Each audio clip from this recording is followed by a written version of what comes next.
Из-за ящера ветслужба Башкирии начинает выдачу спецразрешений производителям животноводческой продукции. Первый сольный концерт в родном городе. Творческий вечер провела выпускница детской музыкальной школы Елена Колесникова. 11 команд и только одно место для выхода в финал. Среди школьников начался чемпионат баскетбольной лиги «КС-Баскет». А теперь об этом и другом более подробно. В эфире выпуск новостей. В студии Ляна Кириллова. Здравствуйте. Из-за вспышки ящера в отдельных населенных пунктах Башкортостана ветслужба республики начинает выдачу спецразрешения производителям животноводческой продукции. По мнению экспертов, проблем с реализацией продукции, в том числе за пределами Башкортостана, из-за вспышки ящера в республике не должно быть. Нужна лишь соответствующая ветеринарная справка, которую служба начинает выдавать предприятиям АПК региона в бумажном виде. Как подчеркнули в Минсельхозе РБ, в самое ближайшее время ситуация по закупу и реализации животноводческой продукции из Башкортостана в другие регионы страны выправится. Этот вопрос уже решается на уровне федеральных надзорных органов. Как сообщало агентство Башинформ, вирус ящера был обнаружен в двух районах – Туймазинском и Буздякском. По предварительным данным, причиной мог стать завоз носителей ящера из регионов Центральной Азии. Следственный комитет РБ возбудил уголовное дело по статье «Нарушение ветеринарных правил». Ящер является особо опасным вирусным заболеванием животных, которым может заразиться и человек. Болезнь наносит серьезный ущерб животноводству. Посвященное этому вопросу совещание сегодня прошло и в администрации Сибая. О нем расскажем в ближайшем выпуске новостей. Минфин Башкортостана опроверг информацию, опубликованную на одном из сайтов о якобы отмене льгот в определенных случаях. В ведомстве сообщили, что льготные ставки для физических лиц на одно транспортное средство будут сохранены. В настоящее время ими пользуются почти 1 миллион жителей региона. Изменения не коснулись и имущественных налогов. Напоминаем, для их оплаты осталось 1,5 месяца. Подробнее в интервью программе специалиста Межрайонной инспекции Федеральной налоговой службы России номер 37 Лилианы Ибрагимовой.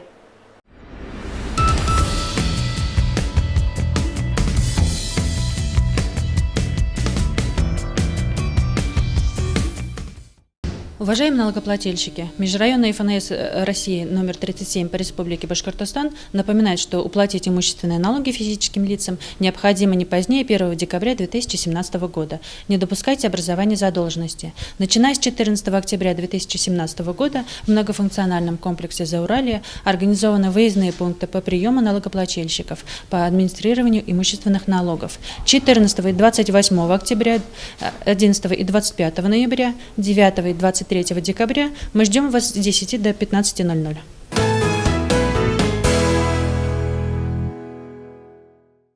Накануне в актовом зале Сибайского колледжа искусств состоялся сольный концерт одной из нашей известной землячки. Зал тепло встретил музыканта овациями и цветами. Поближе с юным, но весьма талантливым дарованием вы познакомитесь в нашем следующем сюжете. Знакомьтесь, Елена Колесникова. Несмотря на юный возраст, творческий путь учащейся среднеспециального музыкального колледжа города Уфа весьма насыщен. Елена – лауреат не только республиканских и российских, но и международных конкурсов. Звезда музыкальных сцен страны и мира родилась и выросла в Сибае. Первые азы получила в нашей музыкальной школе. В родном городе это ее первый сольный проект. Концерт собрал друзей, близких, учителей, будущих музыкантов и многочисленных поклонников классической музыки, которые долго не хотели отпускать девушку со сцены. Мы очень гордимся тому, что наша такая девочка, она прославила не только Башкирию, да, она и в Москве выступала, и уже на сцене Чехии, позапрошлом году, по-моему, в Париже, да, и как-то мама с папой так опекали ее, ну пусть подрастет, и вот наконец-то она приехала в родные Пенаты, на родную сцену. Я очень рада тому, что ты у нас на наших глазах так растешь, хорошеешь, дальнейших тебе творческих успехов, новых достижений, чтобы у тебя все в жизни сбылось.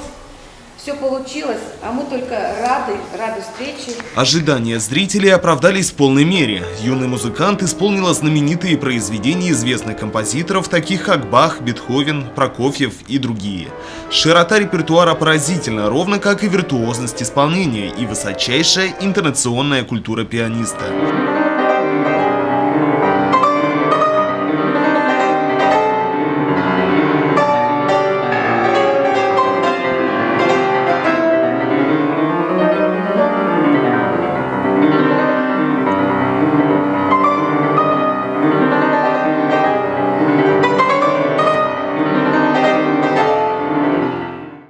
Своей игрой Елена Колесникова увлекла слушателей в мир музыкальных образов, сумев передать каждый из них предельно точно.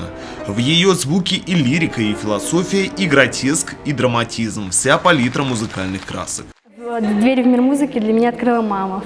В 4 годика она начала петь со мной песенки. Заметила, что у меня есть слух, и отвела в музыкальную школу. До 6 лет я занималась у педагога Галины Ивановны Аслон.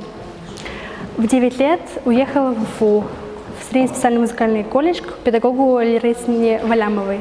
Участвую в разных конкурсах и концертах.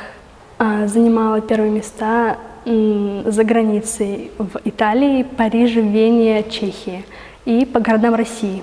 Я очень рада, что пришли все мои близкие, знакомые, послушали меня.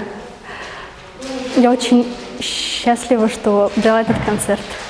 После концерта Елена поделилась некоторыми секретами мастерства и дальнейшими творческими планами. В числе первых назвала тщательную и качественную подготовку к конкурсам среди исполнителей. Впрочем, к какому ближайшему творческому состязанию готовится музыкант, она предпочла оставить в тайне. Ринат Музафаров, Айгуль Хамитова, Руслан Кравцов, Любовь Карпова, телекомпания СТВ. И новости спорта. Ежегодно в начале учебного года по всей стране проходят соревнования школьной баскетбольной лиги КСБаскет. Юные спортсмены Сибая также примут участие в этом чемпионате и будут бороться за звание лучшей школьной команды города и возможность участия во всероссийском этапе. Тему продолжит Ирина Оренбургина. Торжественное открытие городского чемпионата школьной баскетбольной лиги КСБаскет за счет 20-й спартакиады школьников состоялось в лицее номер 9. Впервые этот спортивный проект был запущен в 2007 году. Среди главных задач – вовлечение как можно большего количества юношей и девушек в занятия физкультурой и, как следствие, систематические занятия спортом. За 10 лет КСБаскет набрал большую популярность, и количество его команд-участников значительно выросло. Активно занимаются баскетболом и учащиеся школ нашего города. Соревнования организуются по КСБаскету среди школьников ежегодно в октябре месяце. Потом победители у нас едут на зональные соревнования по республике Башкортостан. Если побеждают зональные, мы проходим на республиканские. Но вообще в городе Сибая очень сильно развит баскетбол. Работает спортшкола хорошо, работают преподаватели, учителя физкультуры на местах в школах. И дети стараются выполнять свои задания, и выигрывают, и побеждают, и на Россию ездят. Вот сейчас уехали наши девочки со 2-й гимназии сборной города, уехали с 9-й школы на российские соревнования в город Салават. Детей много растет, которые подготовлены уже к этим видам баскетболу.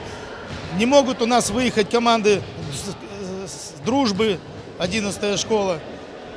А так городские школьные команды все участвуют в баскетбольной лиге. В городском этапе соревнований примут участие 11 школьных сборных. Это команды гимназии, лицеев номер 9 и Ирандык, Башкирского лицея имени Рамазана Умедбаева, гимназии-интерната, школ номер 1, 5, 6, 8, 10 и 12. Занимаюсь баскетболом около 2 лет. Успехи у меня 2-е место среди 3 годов на республике и 2-е место среди 4-х годов на республике тоже. Тренер Хамидуллин Арсен Ирикович. Заниматься на улице. Мне очень нравится баскетбол. Тренер у меня был Роберт Ирикович, я занималась 2 года, сейчас уже не занимаюсь. Но так как у меня остались навыки из баскетбола, теперь я хожу на КСБаскете и участвую в различных соревнованиях. Соревнования продлятся неделю. Победители городского этапа будут представлять Сибай на зональных, а если повезет, республиканских соревнованиях по КСБаскету. Ирина Оренбургина, Алик Кадыров, Гульгина Раскильдина, телекомпания СТВ. И это вся информация на сегодня. Впереди выпуск детских новостей на русском языке. Оставайтесь с нами.